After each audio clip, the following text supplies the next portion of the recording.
Muy buenas tardes, noches, domingo, mediodía, lunes, a la media tarde, a la hora que nos estén viendo. Hola, Leti Martínez. Hola, Jime Fuertes, y en cualquier parte del planeta también. Es verdad, porque nos ven desde...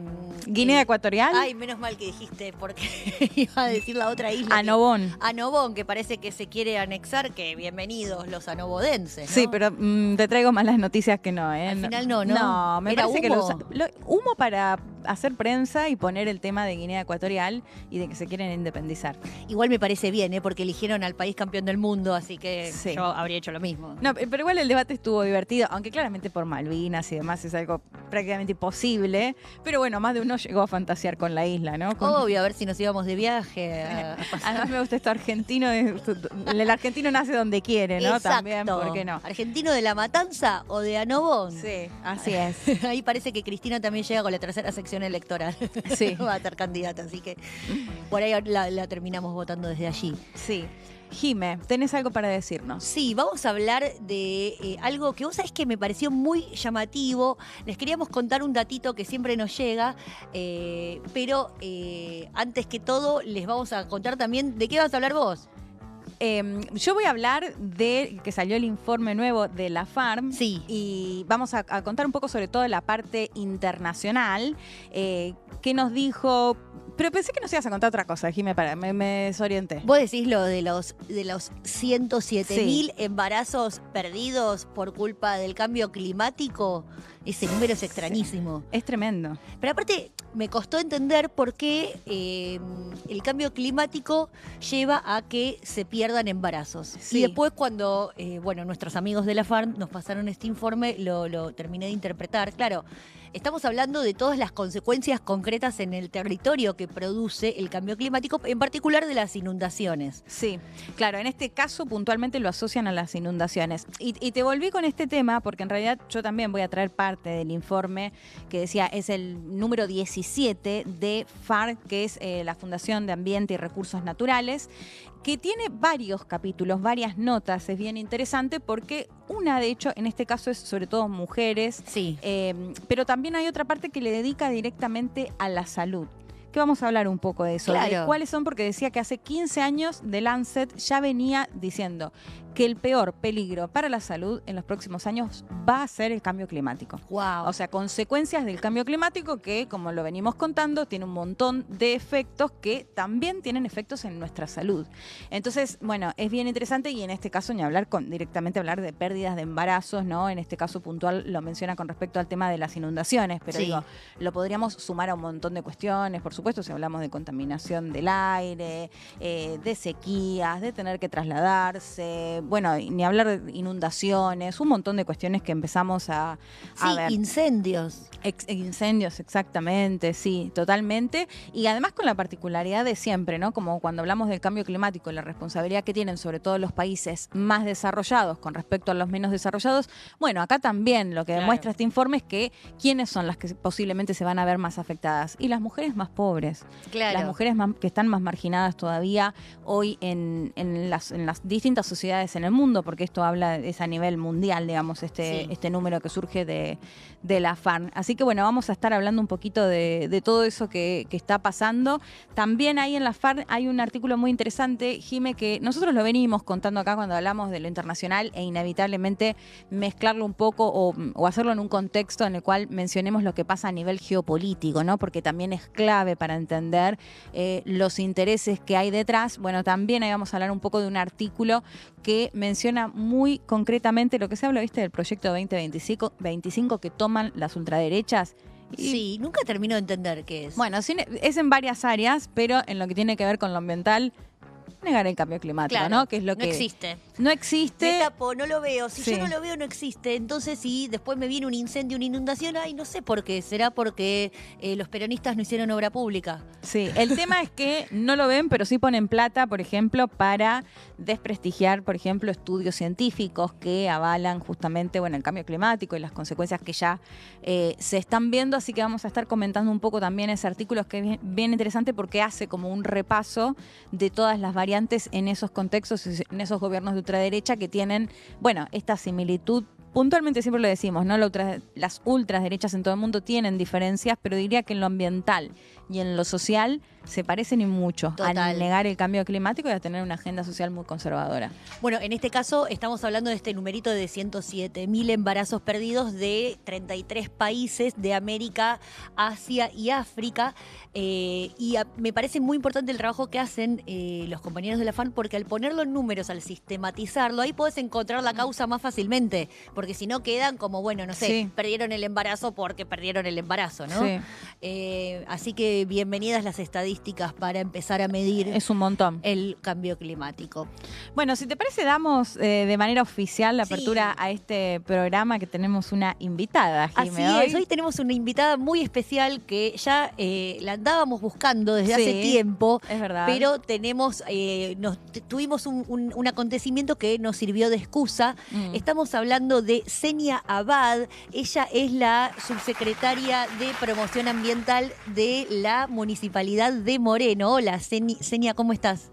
Hola, ¿cómo están? ¿Todo bien? Muy bien. Bueno, bien, muy bien. Decíamos que tuvimos un acontecimiento que nos sirvió de excusa, que fue este congreso ambiental que se produjo en uno de los lugares más hermosos de la Argentina, que es el dique Rollero y la reserva ambiental que lo rodea, que antes era solamente un territorio ahí abandonado a la buena de Dios, y a partir de la gestión de la intendenta Mariel Fernández se empezó a recuperar y sobre todo se empezó a poner en valor, porque todo lo que hay allí es, ahora lo vas a contar mejor vos, Senia, obviamente, pero yo que viví muchos años en Moreno lo conocía cuando estaba abandonado, y ahora verlo de esta manera me produce mucha alegría y mucho orgullo por parte de esta gestión que lleva adelante Mariel Fernández, que ahí estamos compartiendo algunas imágenes. Foto, exacto, porque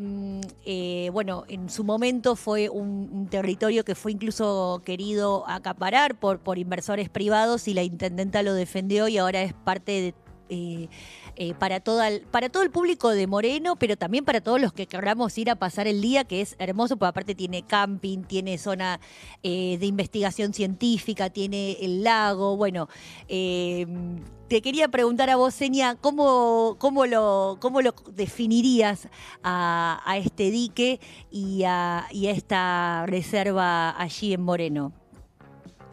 Sí, primero capaz contar que en su momento teníamos toda esa área dividida en distintas partes: el parque Los Robles, que era para disfrute de la gente; el área natural protegida, que era más de cuidado; la Plaza Favaloro, que es donde se desarrolló la mayor parte de las actividades, que está debajo del dique; y el paseo costero. Y bueno, eran todas unidades separadas.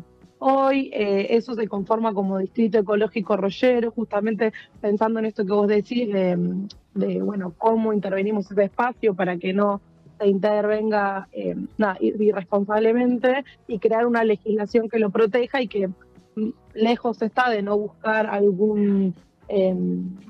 un rol social a ese lugar desde el turismo y la inversión privada, pero sí hacerlo desde una conciencia de cuidado de la casa común, ¿no? Porque, como vos decís, es uno de los lugares más lindos que tenemos en Moreno. Digo, hacer el congreso ahí también tenía como objetivo dar a conocer ese lugar al resto de la provincia de Buenos Aires, ¿no? Que vean que tan cerca de una urbanización existe un paraíso natural, que es quizás como yo describiría el distrito ecológico, que está conformado, que tiene un cuerpo de guardaparques que se encarga de un cuidado, que tiene toda una estructura que se encarga de que este lugar se cuide y se proteja las especies autóctonas que están ahí. Es uno de los reservorios, por ejemplo, de aves más grandes de la provincia de Buenos Aires, que es muy loco porque, bueno, todo eso tiene su origen en el Camino de la Ribera. El Camino de la Ribera, cuando nosotros asumimos la gestión, estaba realmente muy sucio, era uno de los basurales a cielo abierto más grandes que teníamos en Moreno. Nos llevó 2 años limpiar ese lugar y conservarlo, y lo que más nos sorprendió es que apenas empezábamos a limpiar y a sacar la basura del lugar, empezaban a venir las aves, ¿no? Empezaban a niñar las aves, empezaban a reaparecer la fauna y la flora autóctona, que con la basura y con el constante humedero no existían, digamos, no estaban ahí.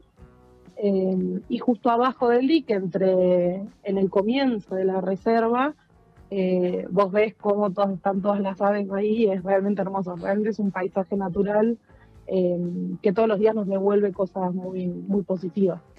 Y en el Congreso, bueno, como vos decís, invitaron a distintas autoridades. Recién veíamos en la foto, estaba Daniela Vilar, la ministra de Ambiente, también estaba Máximo Kirchner, el diputado nacional, y bueno, Leo Grosso, que se sumó a la gestión de Mariel también. Y una de las cosas que dijo Mariel ahí, que me llamó mucho la atención, que me parece muy importante, es la cuestión de una problemática que atraviesa toda la provincia, pero que muchas veces depende de la voluntad política asumirlo o no, que es la cuestión de los basurales a cielo abierto que vos contabas recién, que había 400 en Moreno.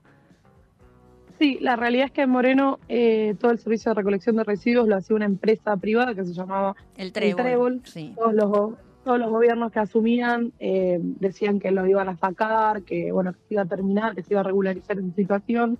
Nadie lo hacía. La realidad es que los residuos, el mundo de los residuos tiene mucho de mafioso también, es algo que se sabe, digamos, se puede hacer plata de los residuos, digamos, y esto es lo que hacía el Trébol. Lo primero que hicimos con la gestión de Mariel fue justamente dar de baja el convenio con el Trébol y crear una asociación mixta entre los trabajadores del Trébol que querían seguir teniendo sus puestos de trabajo y se organizaron en una cooperativa que se llama Gestionar, y gracias a la provincia de Buenos Aires poder comprar camiones que sean municipales, que sean nuestros y que nos permitan hacer la recolección de residuos. Entonces, con este servicio mixto logramos algo que nunca se había logrado, que era, bueno, completar el servicio de recolección en la mayor parte del territorio de Moreno, digamos. Y un gran trabajo de levantar basurales y un gran trabajo de educación ambiental, ¿no? Claro.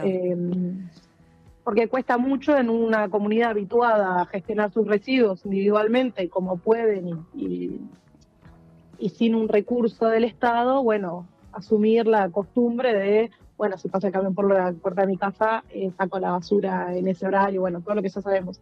Y también una cuestión muy puntual era que Moreno era el basurero de todo el conurbano bonaerense y venían de todos lados a tirar residuos, entonces se creó en la Secretaría de Ambiente, que no existía previamente de esta gestión, se creó la Guardia Ambiental, que es un organismo que patrulla las zonas y se encarga de multar y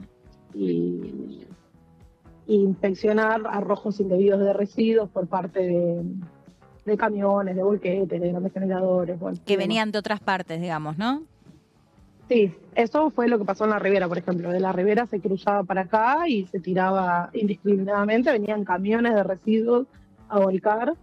Y bueno, se hizo un trabajo muy arduo ahí y hoy es irreconocible, digamos. Nosotros me acuerdo que cuando asumimos mirábamos para el otro lado de la Ribera y decíamos, ¿por qué nuestro lado no se ve así? ¿Por qué nuestro lado no se ve un poco más limpio? Y hoy la verdad que es un orgullo, el laburo que se hizo es impresionante.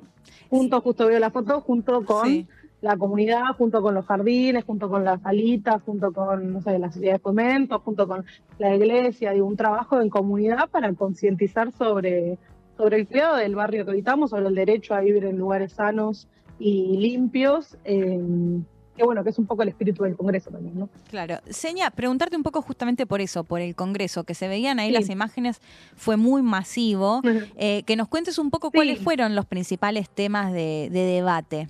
¿Qué dejó el primer Congreso? El Congreso nace un poco en línea de lo que se viene planteando desde nuestras conducciones en general, de bueno, pensar proyectos de país más allá de lo electoral, digamos, pensar, bueno, qué proyecto de país queremos y sumar a todos los sectores, a todo el que quisiera debatir, el que tuviese algún interés sobre el ambiente, a debatir y pensar y compartir experiencias de gestión, de trabajo comunitario, de lo que sea, digamos, relacionados con el ambiente. Entonces, pensamos...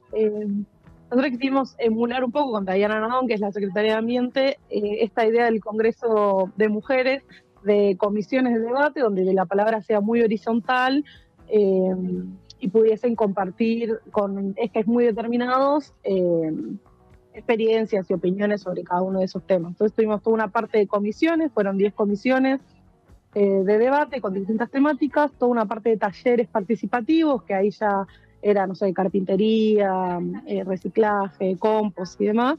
Y la Ecoferia, que es una feria sustentable que estamos llevando adelante en Moreno, que también, nada, para compartir ahí con la comunidad. La verdad es que a nosotros veíamos, teníamos un formulario de inscripción, veíamos que se iba escribiendo mucha gente, decíamos escribiendo a todos y todos confirmaban que iban a venir, pero verlo en vivo, ver cómo sobrepasó eso. Sí, porque siempre algunos fallan, digamos. Momento. De los anotados siempre algunos fallan, esta no fue el caso. Tal cual, y este no fue el caso, realmente vinieron todos, vinieron más de los que teníamos anotados, y fue muy enriquecedor, digo, en general las comisiones de debate, la gente fue a debatir, fue a charlar, fue a hablar de sus cuestionamientos sobre cada tema, o sea, había desde urbanismo y cómo pensamos el territorio, hasta soberanía alimentaria y la discusión sobre la tierra, hasta ecofeminismo, gestión integral de residuos, derecho ambiental, digo, eran como muy amplias las comisiones de debate y cada uno podía elegir un poco dónde estar. La realidad es que las tres más participativas fueron educación ambiental, gestión integral de residuos y derecho ambiental. Y también te quería preguntar una cuestión que por ahí trasciende la cuestión esta del encuentro, pero que me parece importante destacar. Digo, Moreno hasta hace unos años era un municipio de barrios dormitorio, donde la gente iba a dormir y tenías que viajar kilómetros y kilómetros para poder trabajar. Ahora en Moreno existe un parque industrial, pero una de las características más salientes es que es un parque industrial con respeto, con políticas de respeto ambiental. O sea, desarrollo y progreso, pero con cuidado del ambiente. Sí, yo creo que tiene que ver con, que para mí es lo que caracteriza un poco la gestión de Mariel, o cómo siempre pensó ella la política en general, o cómo pensamos desde Moreno la política, que es, bueno, gobernar un municipio pensando en su comunidad, ¿no? Y pensar en transformar la matriz de Moreno es un desafío, digo, tenemos toda el área de desarrollo industrial, que tienen como mucha fiscalización desde las áreas de política ambiental y demás, y también tenemos todo el turismo ecológico, turismo sustentable que se está planteando desde el Distrito Ecológico Rollero y en otras áreas de Moreno, que también van desde ese lugar, ¿no? Bueno, pensar a Moreno desde otro lado, ¿no? Y también pensar en que tenemos derecho a pensar un proyecto de vida en el lugar en el que nacemos y en el lugar en el que queremos estar, ¿no? Sí, totalmente. Seña, pensaba un poco, siempre lo comentamos acá y el otro día recordábamos, ¿no? Chicas que estamos en los 40. Sí. Que hace unos varios años atrás la discusión era, bueno, no tirar un papel. Digo, que lo común era que alguien tirara un papel en la calle. Pero a lo que voy es que esto siempre nos lleva a la cuestión de la educación, y vos mencionabas recién, ¿no? De la educación ambiental, de empezar a entender algunas cuestiones de qué se debe hacer, qué no se debe hacer. Y veíamos también hay algunas imágenes de jardines infantiles. Preguntarte un poco qué se viene haciendo en esa materia para educar sobre lo ambiental en general, pero bueno, me imagino que también con el foco puesto en los más chicos. Sí, nosotros tenemos algunas políticas desde la Subsecretaría de Promoción Ambiental y que venimos llevando adelante hace muchos años. Una es Mi Escuela Recicla. Mi Escuela Recicla busca que todas las escuelas de Moreno tengan un punto verde, que es el lugar donde pueden gestionar sus materiales reciclables, y empezar a discutir sobre qué hacemos con nuestros residuos, qué hacemos con el consumo. Digo, para nosotros es muy importante no individualizar las culpas o las responsabilidades sobre las problemáticas ambientales, sino pensar en un sistema de producción y en un sistema capitalista que lleva también a algunas prácticas. Pero sí, bueno, que nosotros como sujetos podemos pensarnos en esta comunidad, pensando cómo hacemos algo mejor día a día para nuestro barrio, para nuestra comunidad. Entonces, tiene un primer taller de gestión de residuos y un segundo taller de flora y fauna nativa, en el que hacemos mucho hincapié en la reserva para que los chicos conozcan esta experiencia.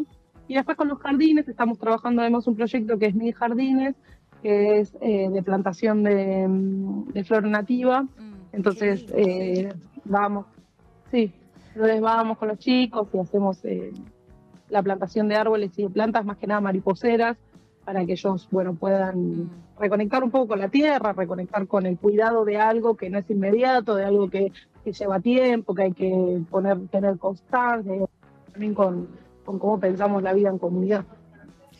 Seña, muchísimas gracias por tu tiempo. Nos quedaríamos horas hablando con vos y de paso te comprometemos algún día si podés darte una vuelta y la seguimos acá en el piso porque hay un montón de temas por los cuales seguir profundizando y mostrando cómo desde una gestión municipal, incluso en coordinación con la gestión provincial, se puede salir del atolladero en el que estamos en este momento, bueno, bajo este asedio de la gestión nacional.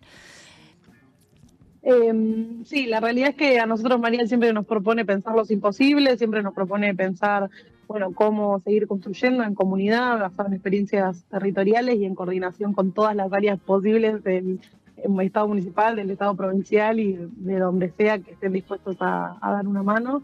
Así que nada, gracias por dejarnos mostrar un poco lo que hacemos en el día a día y obvio, me encantaría estar por allá y poder charlar un ratito más.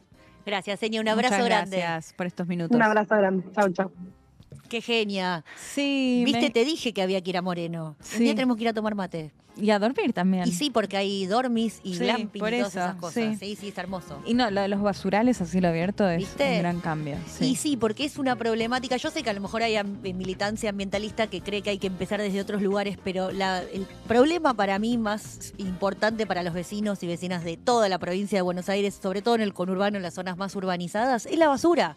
Y los basurales a cielo abierto y que la provincia siempre fue el basural de la capital y no da. Claro, eso, ¿no? Que no le llevan basura de otros municipios, digo, que no resuelven. No. Por eso, hay que empezar a replantearse todo, sobre todo desde los grandes centros urbanos y evidentemente, recién como lo mostrábamos, se puede, con voluntad política se puede. Sí. Jiménez, si te parece, ahora pasamos al plano internacional. Me encanta. Quiero que hagamos algo para conversar un poco, debatir también. A ver, decía que trajimos el informe de la FARC, de la Fundación de Ambiente y Recursos Naturales. Es el número 17, lo acaban de publicar hace apenas unos días fresquitos. Bueno, tiene muchos autores, creo que ahí estamos compartiendo lo que es la tapa de este informe. El título que es La disputa por el futuro, horizontes posibles para un mundo en crisis, que si bien por supuesto le dedica muchos capítulos, ahí estamos viendo además a los compiladores, a Andrés Napoli, que además lo entrevistamos también hace poquito, que decía, si bien tiene muchos capítulos, mucho dedicado a la Argentina, por supuesto, así que aprovechamos para recomendarlo para que lo lean, me enfoqué un poco en la parte internacional, ¿no? Y me voy a quedar para eso con uno de los capítulos que escribe Michael Calverkamp, que habla un poco, de hecho el título me gustó porque es Drill Baby Drill, que es la gran frase, transición energética y descarbonización en tiempos de batalla cultural. Ese es el título, me pareció ya desde el título muy atrapante, porque además hablamos de esta frase de Trump diciendo, bueno, perforar, bebé, perforar, ¿no? Sí. Haciendo referencia a que va a apoyar o que apoya fuertemente a los combustibles fósiles en detrimento, claro, energético. En detrimento de las energías renovables. Más allá que después también arregle y acuerde con Zelensky para quedarse con las tierras raras y otras cuestiones. Pero sí, claramente su política ha marcado el negacionismo del cambio climático y bueno, todas las cuestiones que hemos contado. Por eso él lo que va desarrollando en este artículo, eso me parece interesante, es esto que se conoce como el Proyecto 2025. Sí. Y que entre esas cuestiones está la cuestión ambiental con esta negación. Y esto lo vamos a ver, él hace un repaso en los gobiernos de ultraderecha de cómo se han repetido, digamos, estas mismas cuestiones, ¿no?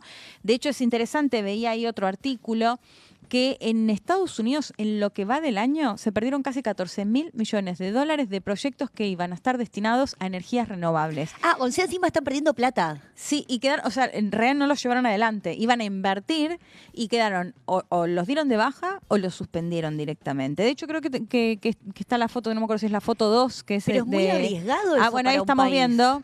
Inside Climate News, que es quien lo publica este dato. Estamos compartiendo una imagen de la plata que se iba a destinar para justamente invertir, financiar las energías renovables, esto a lo largo de Estados Unidos y en lo que va del año, es decir, en lo que va de la gestión de Trump, ¿no?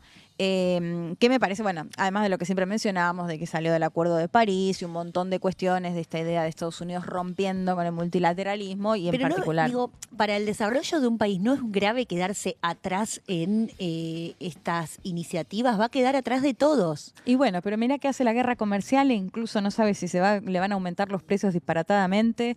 Sabe que, por ejemplo, viste toda la pelea con el iPhone, ¿no? Que los producen mayoritariamente en China, ahora también en India, y dice, bueno, si no los hacen acá en Estados Unidos, digo, algo que cualquier nacionalista podría decir, bueno, claro, sí, buenísimo, hay que fomentar la industria nacional, que las fábricas se instalen acá. Pero los empresarios le dicen, el tema es que acá el costo es muy mayor y no lo vamos a traer, ¿no? Claro. Y digo, no sé de qué forma eso lo pueden solucionar, o esto que plantea Trump, que es cierto, el déficit comercial que Estados Unidos tiene, digo, que busque hacer algo en ese sentido. Pero bueno, digo, arriesga un montón con posibles consecuencias muy negativas para el país. Así que también, en lo ambiental, y bueno, fomentando mucho el uso de los combustibles fósiles, como te decía. Así que bueno, es bien interesante, decía este artículo, porque va repasando otro de los casos que mencionas, Alemania, que recordemos que tuvo cambio de gobierno ahora, que el canciller actual es Merz, de la derecha conservadora o tradicional. Y lo que decía ahí, que me pareció bien interesante, es cómo se va perdiendo, porque él lo va separando en distintos aspectos a este artículo, ¿no? ¿Qué se está haciendo desde los medios para contrarrestar la ciencia? Digamos, ¿qué hacen todas estas personas que abogan por el negacionismo? Y en el caso de Alemania planteaba que los jóvenes, hasta hace unos años, planteaban como primera preocupación, los más jóvenes, menores de 30 y pico de años, el cambio climático. Y esto ahora pasó a ser solo el 17% que lo pone en un primer lugar. Digamos que va perdiendo también fuerza las advertencias, las preocupaciones, el hablar incluso, las cuestiones de cambio climático, digamos. Y esto, bueno, poniéndolo en un contexto en el cual se busca eso, ¿no? Digamos, claro, buscan ese desinterés, claro. Ahora entiendo por qué decías la batalla cultural, porque pierde peso entonces en el nivel de preocupación que hay en la población o el nivel de adjudicación de razones de los problemas que tienen. Sí, totalmente. Y en países donde, él planteaba, bueno, en los países donde ya se avanzó mucho con políticas públicas, pareciera difícil que después se pueda contrarrestar. De hecho, menciona el caso de Alemania, que da el ejemplo que dice que la energía, o sea, la electricidad de Alemania, un 60% es por las energías renovables, o sea, es bien alto. Y de hecho en el 2018 creció un 25%, o sea, que es bastante reciente, pero muy alto. Bueno, como que algunas cosas cuestan creer que puedan dar marcha atrás en esa materia, pero sí que se está viendo, o esta encuesta que te decía, de los más jóvenes y el desinterés que van teniendo por el cambio climático. Otro caso que mencionaba y me pareció interesante porque es de acá de la región, es Chile, que dice que ya alcanzó el 41% de la producción eléctrica en base a las energías renovables, ¿no? Bien, mirá Chile. Sí, lo veníamos contando y que de hecho tiene un programa hasta el 2030. Lo hemos mencionado muchas veces que Gabriel Boric siempre tuvo muy fuerte en la narrativa la agenda ambiental. De hecho, contamos cómo los buses, como le dicen en Santiago, son, entiendo que ya todos eléctricos. Bueno, algunas cuestiones que van cambiando y que en este caso lo destacaban ahí en el informe. Ay, ojalá que sigan así. Me da miedo Chile. ¿Cómo? Me da miedo Chile. ¿En qué sentido? Y de que cambie ahora el gobierno y se pierda todo lo avanzado, por lo menos en materia ambiental. Sí, y lo más probable es que sí, porque las encuestas le dan favorables a la derecha tradicional, con la ultraderecha pisándole ahí el talón. Pero bueno, todavía falta mucho. Bueno, noviembre son las elecciones en Chile, pero ese es el panorama hasta ahora, que seguramente los vamos a ir. Podemos un día, cuando se acerque, incluso Bolivia también, que tenemos elecciones, contar un poco si hablan de la cuestión ambiental o no los candidatos. Y después tenemos otra imagen que quiero que compartamos porque es tremendo. A ver, ¿qué estamos viendo ahí? Estamos compartiendo una parte del informe donde habla, que es otro artículo, donde habla de el impacto en la salud que mencionábamos antes. Y mira, si vemos, a ver, mata a, no sé si lo alcanzás a ver ahí, si no, ya vamos. Sí, mirá, qué genio. Sí, yo estaba buscando en el celu, pero hasta acá. El exceso de calor mata a 56.000 personas cada año en América, en el continente americano. Más de 3 millones de casos de dengue. En 2019 se documentó la cifra más alta registrada en la historia. ¿Te acuerdas que además en los últimos años hemos tenido casos exponenciales? Sí, esto es general, pero los niños nacidos en las Américas en 2020 experimentarán 1.3 veces más incendios, 1.8 veces más crecidas de los ríos, 2 veces más sequías, 2.5 veces más pérdidas de cosecha y 4.5 veces más olas de calor.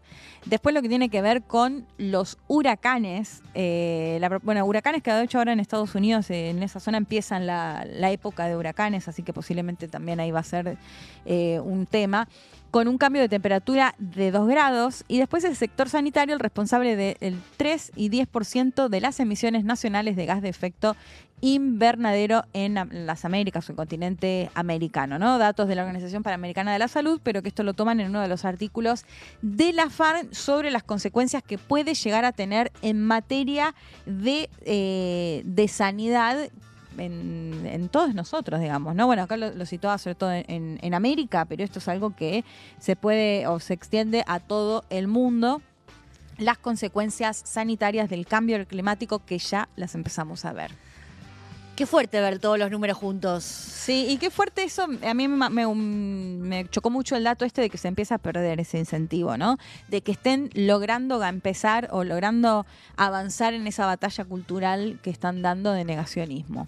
Y bueno, Occidente va a tener que replantearse su forma de vida lo antes posible, porque ya no solo se disputa la cuestión cultural con el resto del mundo, sino que se autoelimina de la faz de la Tierra. O sea, no es que te ganó otra potencia, te estás autoeliminando porque no terminás de tomar conciencia de todo lo que vos mismo estás produciendo. Y bueno, me parece que Trump están haciendo todo lo posible igual, claro. O sea por lo ambiental, sea con las armas. Está bastante complicado el mundo. Bueno, hay, como lo decía de hecho el informe de la FARC, en un mundo realmente en crisis y tensionado. Bueno, a ver, que mudarse a Moreno, entonces. Sí, viste que en Argentina si tiran armas nucleares estamos creo que Argentina y Australia, no me acuerdo cuál era el otro país, entre los más seguros. ¿En serio? ¿Por qué?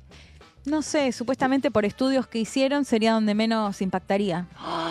Bueno, una bomba atómica en el mundo y estaríamos Argentina, creo que era Australia el otro, no me puedo acordar lo vi en una película y era de ciencia ficción, pero mira pero es real, es un estudio que hay que dice que sería uno de los lugares más seguros. Y bueno, ¿qué se le va a hacer? Le trajimos buenas noticias, le trajimos malas noticias, pero bueno, así estamos dentro del mundo de la militancia y la lucha por el ambiente aquí Está Pasando Ambientalismo Popular. Se nos fue volando otra vez el programa, volando. Me pasa demasiado rápido, Jimé. Sí. Pero es por tu compañía.